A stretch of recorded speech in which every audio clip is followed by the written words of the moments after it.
শ্রীপর্ণাদিকে আমরা সকলেই চিনি, আমাদের খুব পরিচিত, খুব ভালোবাসার মানুষ। শুনে নিই সাজঘরের আজকের এই কালেকশনটি পরে কিরকম লাগলো শ্রীপর্ণাদির।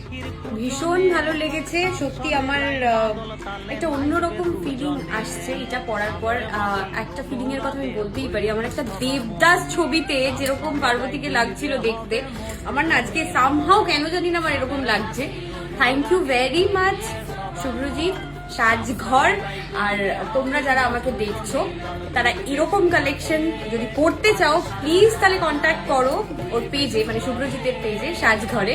আর ইন ফিউচার আমাকে তো তোমরা দেখবেই যে আমি প্রচুর ওর কাছ থেকে মানে সমস্ত সাজেশন নিচ্ছিলাম কিরকম কিরকম ব্লাউজ, ও তো জুয়েলারি থেকে শুরু করে সবটাই দেয় আর কি, সবটাই তোমাদেরকে দিতে পারবে। তো যাদের স্পেশাল ডে আছে সামনে প্লিজ কন্ট্যাক্ট করো, আর দেরি করো না। থ্যাংক ইউ দি। Thank you.